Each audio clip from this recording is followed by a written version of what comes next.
ನಿರ್ಮಲಾ ಸೀತಾರಾಮನ್ ಅವರಿನ್ನು ಕೆಲವೇ ಕ್ಷಣಗಳಲ್ಲಿ ಮಾತನಾಡ್ತಾರೆ. ಕೇಂದ್ರ ಹಣಕಾಸು ಸಚಿವೆ ಈಗ ರಾಹುಲ್ ಜೋಶಿ ಅವರ ಸಂದರ್ಶನವನ್ನು ನಡೆಸಲಿದ್ದಾರೆ. ನೋಡೋಣ.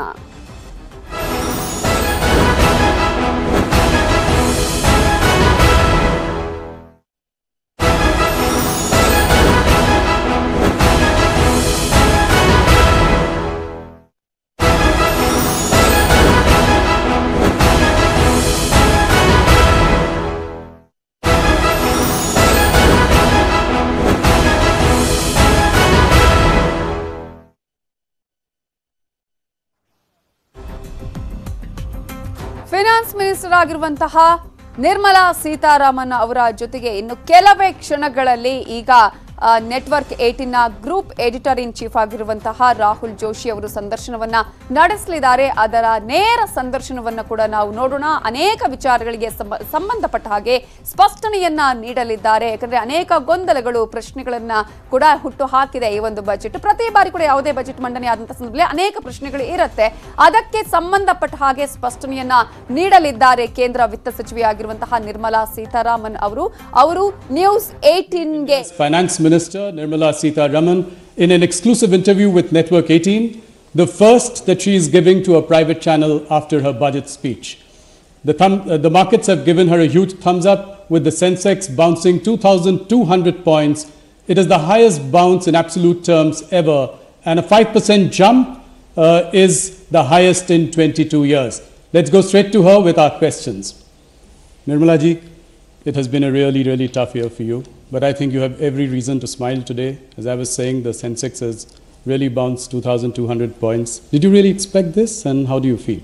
No, I still have not even seen what kind of reactions are coming up, because after the presenting of the budget, I'm moving from one to another in terms of meeting people and giving television and news media, print media interviews. So I've actually not followed what is the development either in the markets or anywhere else. I hope the intention of 2 or 3 major points which have come across in the budget is well understood and well received. And if it is being received, I'll be happy, because after all, we want the country to understand the intent of this government. It has been a tough year. You know, you've presented this budget in the backdrop of a once-in-a-century pandemic. And also with a highly aggressive neighbor, external aggression from China. What were you really thinking about when you were framing this budget? One thing was clear. If I had more resources to give, I would have given it to the people as much as we can. But we hadn't that kind of a comfort. We didn't have it then, we don't have it yet. We soon can hope to have it. And also the fact that even during the pandemic, the small amounts that we gave to some people only, not to very many, were partly also kept aside, and I don't blame anybody for it. Kept aside, saved for probably rainy days, because the uncertainty is such. So the question of giving money to people so that immediately demand push will happen, and through that people will be expected to spend, also had a question with it, saying will they spend or will they keep it aside for rainy days. Also, spending will result in immediate demand increases, no doubt, possibly if they spend, but will it be a meaningful trigger for a virtuous cycle to be triggered off?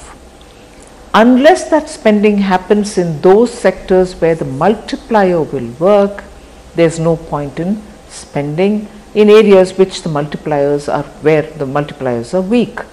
That is why we have taken this route of qualitative expenditure, capex through infrastructure building, capex for health, so that you bring in such infrastructure and such facility for health, and there take an approach of holistic health, and then look at agriculture. And that is why we have gone through this route. So that is one side of the story, and the other, I certainly didn't want to fund this whole operation through taxation. By increasing tax, getting the money and then spending is not something which any of us even put on the table for consideration. So that is why I have made provision for large borrowings with the tax buoyancy kept at a very conservative level, and with disinvestment, asset monetization and improved GST collection. I hope we'll be looking at better ways of handling our finances. In many ways, the economic survey was a harbinger of things to come.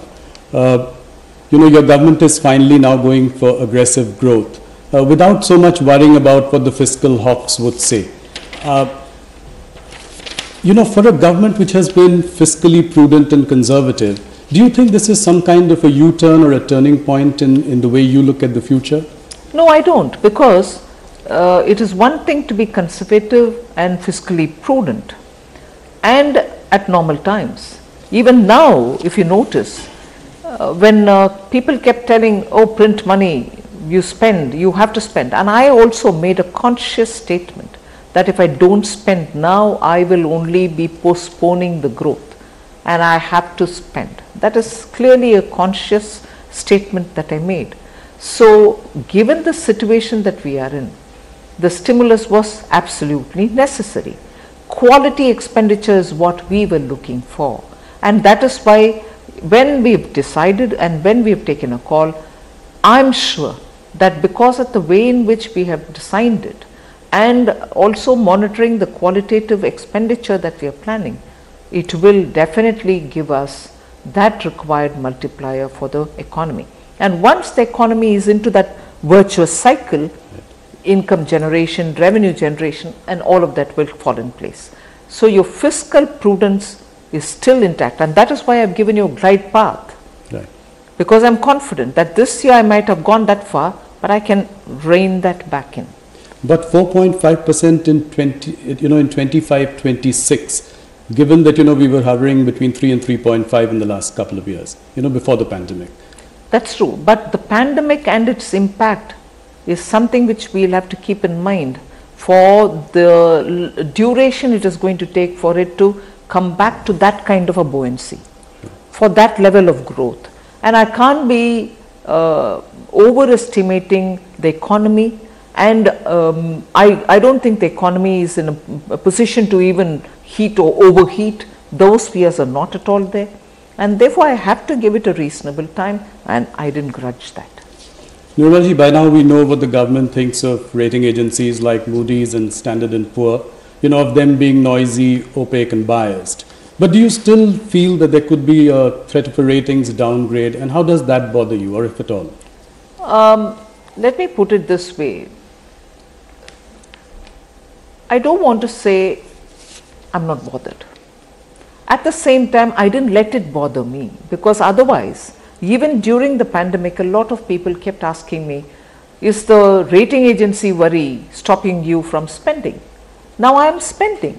Yes. So then or now, it is not that bother. But of course, by giving a glide path, by restraining too long, like the way in 2008, it was left open and there was no closing the doors. Yes. And as a result, you had all the taper tantrums, and the economy was still going through a big difficulty. Yeah. We've learnt lessons from that, and therefore I'm confident this will be appreciated by people who are discerning on these matters. Let's go to some of the big bang announcements first. Here execution, as everyone is saying, will obviously be the key. Your sort of privatization drive almost has a Margaret Thatcher sort of ring around it.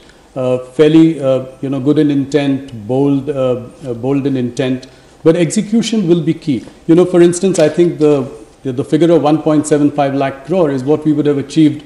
We would have in fact achieved 2,10,000 crore going by earlier estimates this year, but we scaled that down. Now the point is, how are we to be sure that this will definitely be achieved in the coming year? Because I think, to be fair, the estimate made in July 2019, I wouldn't want to say it was an overestimate. We expected to do that much, but of course the economy slowed down.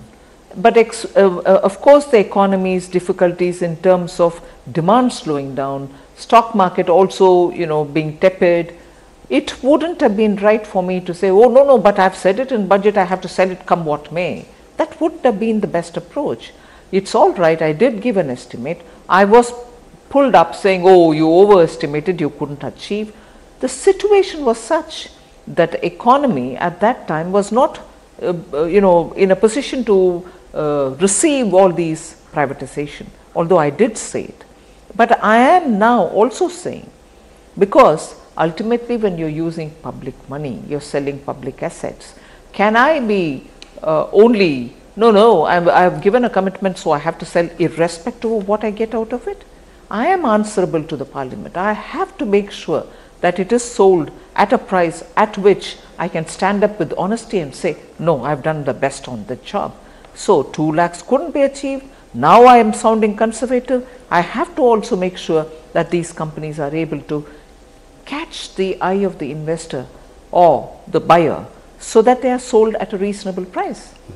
It was heartening for the markets to hear, your reiteration that it's going to be minimum government, maximum governments, and that the governments will get out of a few sectors. Do you remain completely committed to that? 100%, and that is why I said, instead of picking up on one after the other set of companies saying, oh, this is ready for sale, that is ready for sale, state it as a policy that you will have only certain core sectors. Even there you will have only bare minimum. Earlier somebody did ask me, but didn't you say during Atmanirbhar 4 at least?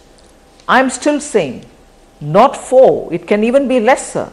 Bare minimum is what I am talking about.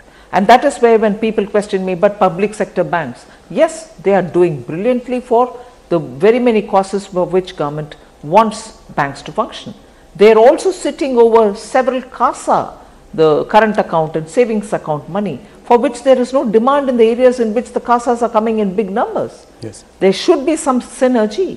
And that is why we went about amalgamating banks. We want very many more SBIs. But that doesn't mean that the sentiment that, oh my God, there is a public sector bank and therefore I can't even touch it, can be the guiding principle. We want more public sector banks which are functionally strong, professionally managed, which can meet the demands of a growing aspirational India. We want such banks. And I don't think 1 or 2 just banks like that will be able to meet this growing demand for credit and growing demand for a varied reasons from the economy.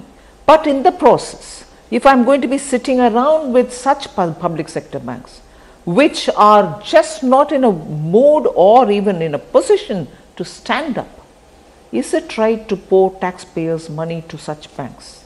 Absolutely. Where there may be buyers who can buy it and run it efficiently. We want more efficient banks in the economy.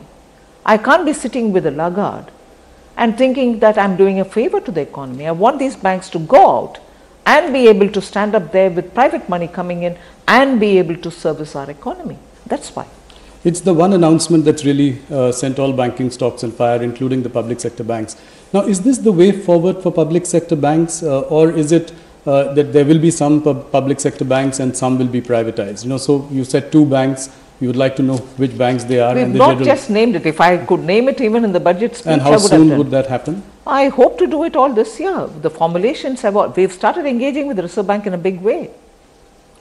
Now, the disinvestment target of 1.75 lakh crore, does that include everything, or is, or LIC and others would be outside the purview of this? Well, as LIC is an IPO, we'll have to see how it, I've read out the names of those disinvestment for which cabinet approval has been taken. And is that the figure of 1.75 lakh crore corresponding to? Yes, in a way, yes. So everything else would be outside the purview of that? I wouldn't so put it in black and white. Okay. Broadly, yes. But broadly, the ones announced today is where you hope to get maximum? Largely. The much awaited development financial institution you announced today, again, could you give us some specifics other than, providing a capital of 20,000 crore? Any specifics, have you thought of the name, or when would it kick off? Not yet. Not yet. In the sense, there are institutions already in the Government of India realm which we would want to use for this purpose, but not just for what they are now. We want it to be professionally run. We are giving them some money, but with which we are expecting to have 5 lakh crores within the next few years to be able to leverage their own funds and be able to get that kind of money. But I also underline the fact that I don't think, again I repeat this, for a growing aspirational India, one development finance institution can meet up with all the growing demands.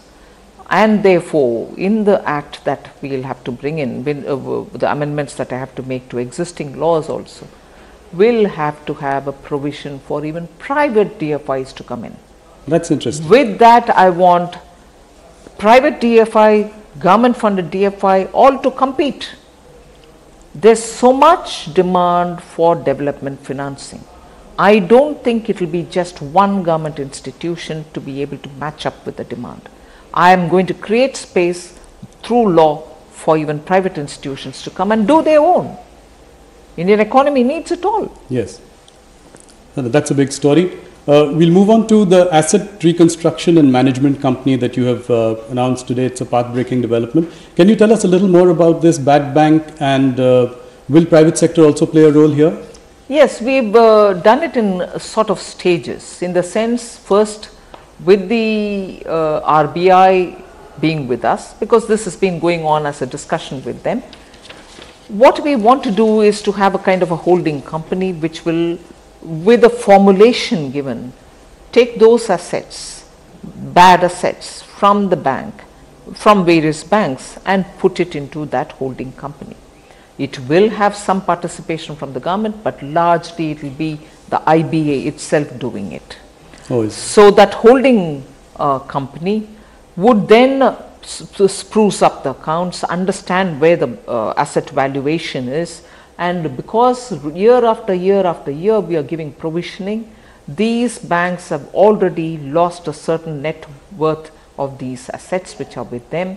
They have already taken, probably in paper, a haircut, but they have not realized anything out of sitting over those assets for years, but providing for it in their bank books. Now, once these assets are culled out and given to this holding company, they shall be able to do some kind of a, clearly making sit up, Sure. and then call for private sector asset reconstruction companies, AIFs, all to come and look at what they want to do with an asset which is like that with them, and sell off the asset. And even at that, whatever is realized, the banks will have to get some part of what they have to get, in the sense, with the due haircut taken, they will also get something from that realized monies. So the bank essentially therefore gets back what it should get back, and ideally, because they are not in a position to, or they don't have the wherewithal to deal with such assets, because they are running the bank on an everyday basis. Yes. They don't have with them such experts who can understand what it is to deal with asset reconstruction.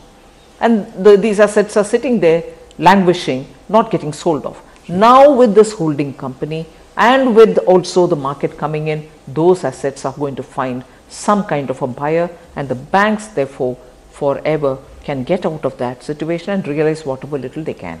So this is a workable solution that we are bringing in. The banks are all on board. We've had extensive consultation with them and with the Reserve Bank of India.